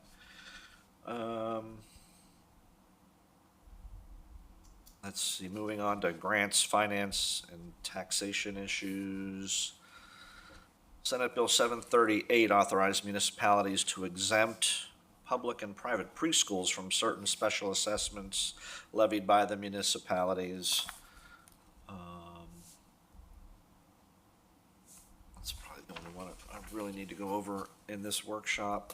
Code enforcement and emergency services, House Bill 929 dealt with firefighter health and safety, mandates that firefighter employees are to be provided with notice that firefighting gear may contain chemical hazards or toxic substances, and requires firefighter employees to be provided with chemical hazard-free protective gear when readily available on the commercial market. It encourages firefighter employers to limit normally scheduled shifts to no more than 42 hours per week. Non-compliance can subject the local government to fines of up to $50,000 per violation. So obviously, the fire chief needs to be aware of those policies and make sure that we're in conformance with them. I already talked about Senate Bill 180. Let's see. Some ethics and public records issues. Senate Bill 268 created a new public record exemption for the home address, telephone numbers, and personal information for current, congressional members and public officers, including municipal elected officials, and their spouses and adult children, and the names, addresses, telephone numbers, and dates of birth, and schools of minor children of such officials. So that was a new public record exemption. Senate Bill 348 prohibits candidates, elected officers, appointed officers, and public employees from knowingly misrepresenting their armed forces of the United States service records. Calling the next couple of things social and political issues. Let's see. Oh, actually, I already went over e-bikes.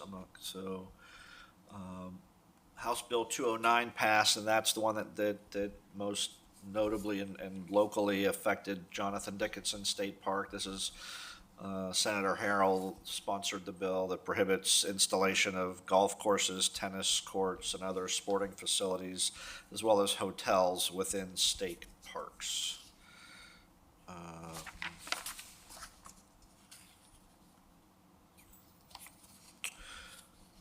Couple of utility issues. House Bill 703 created a thing called the Relocation Reimbursement Grant Program within the Department of Commerce.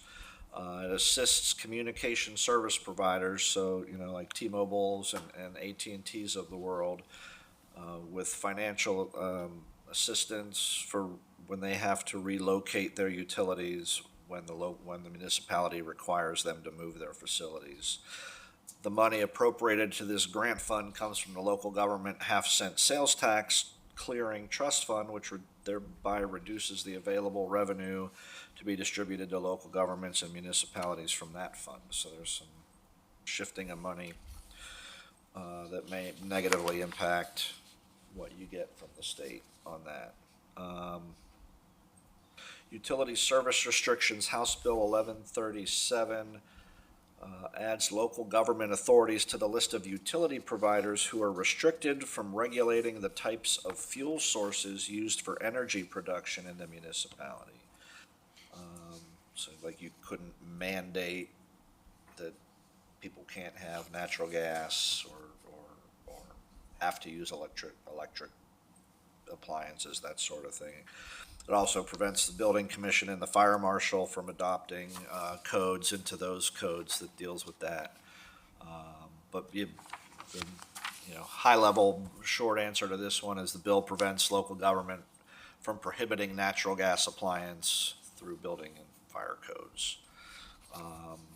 So the last thing, this isn't really a statute, but Florida DOGE went into effect this year.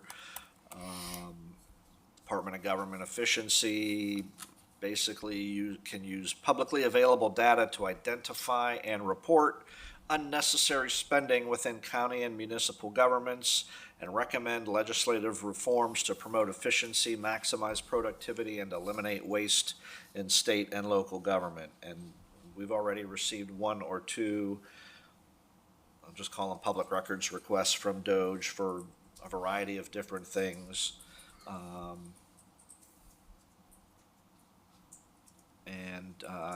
I'm sure, I know we've complied with those, but, so yeah, I mean, that's happening as we speak. We've gotten a couple, all the municipalities in Palm Beach County have gotten similar. I think there are certain jurisdictions in other parts of the state that are being targeted a little more heavily than I think Broward County is being hit pretty hard with additional requests for information, but basically when a DOGE request comes in, we have 7 days to comply. There are financial penalty provisions in the DOGE order, executive order that can be brought to bear. So that's sort of the high points on the things that did pass. I have a whole list of things that didn't pass. I'd be happy to go through those if you'd like to hear the high points on that. Tonight, that's totally up to you. I don't need to hear that not pass. I'm pretty engaged with The good that. news is that, you know, they'll probably be back They'll next be year, back, and, so- and Yeah, we'll hear all about them again in the 26th session. But, you know, those are the ones that I think will have the most direct impact on the village going forward. So we definitely have a few things to do in terms of some code updates and policy revisions and so forth. And I don't expect next year to be any better. Thank you, Keith. Council, do you have any questions for Keith? No, I already asked them as we went along. I'm good. I believe 30 days, our state committees start for what we're going for the following year. And I guess not a question, more a statement. I'm concerned of short-term rentals and home rule. Those are the two things that I know we've been battling for a while, but I think they affect us extremely directly in DeQuesta. Yeah, vacation rentals has been under, I know the Municipal Administration Policy Committee has been fighting that fight for as long as I've been going to those committee meetings, I mean, for years. There really wasn't any vacation rental legislation 2025. 2024, as you recall, there was a huge bill that ended up not going through. So I don't know if everybody's finally gotten tired of it, or if the vacation rental lobby is happy with where the legislation is. I don't know if there's going to be a push from the other side, from the local government side, for some relief in 26 or not. But yeah, that is a constant. That's one that's always on the radar, one way or the other. Thank you. A lot of the ones that did not pass are probably gonna, like I said, a lot of them will be on deck again in some form. But I've always heard like the rule is like once it's gone through three times and it doesn't pass, it goes away. But I feel like that's not the case since I've been on council. There's certain That's always like things- the rumor out there, but I feel like things continue think even you're after right. 3 years. Like there's still. Well, and you know, it came up during your workshop. You know, next year's the property tax issue is going to be explored at the legislature, and that's a very kind way of saying that's we're going to war over that one. I think I don't know how that's going to play out, but it will be certainly will be a feature next year. You know, and the list of bills that didn't pass, a couple of the things I have in there is, you know, there were attempts to put things on the ballot to put exorbitant homestead exemptions on the books and other cuts and slashes to property tax, doing studies to find ways to repeal property tax completely. You know, those were some things that happened this session that didn't pass, but they certainly will be back in 2026. And that's going to probably be a big fight next year. Vice Mayor, do you have any questions for Keith? Nope, I'm good. Thank you. Okay. Is there any public comment? Mr. Bradford? I think we'd all be hard pressed to actually call any aspect of Keith's presentation as high points. We might as well just take up a collection and build a funeral pyre out in the village green and light the concept of home rule and cremate it right there on the spot, because if this keeps going, there will be no such thing as home rule. But my question is this: is SB 180 the bill that said more or less you can't do any zoning changes or land development reg changes until, I don't know, Yes, October 2027? that is Okay. that is Senate Bill So 180. Yes. is it possible to do the following? Can you adopt a zoning ordinance and or a land development reg ordinance now that takes effect on October the 2nd, 2027? It's a good question, because looking for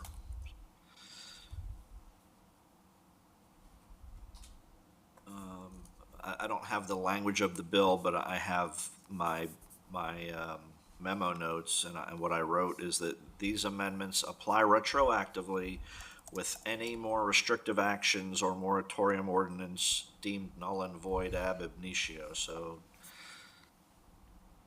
you could try it and make an argument. There's no judicial guidance on doing that right now.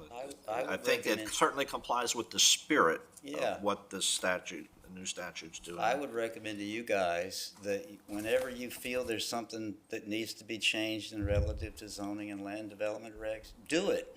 Just make it effective October the 2nd, 2027. At least you got it on the books, and it's there, and that might even help you relative to some modification to SB 180 that comes down the path. And I'm going to tell other governments that I deal with, same thing. Just go ahead and do it. Do it. It is in keeping with the spirit of the law. Just thought I wanted to bring that up. So thank you for listening. Thank you. Thank you. Thank you. Any other public comment? Okay, can I get a motion to adjourn the meeting? So moved. Second? All in favor? Aye. Thank you, Rick. Rick? Hi, Grit. Thanks so much.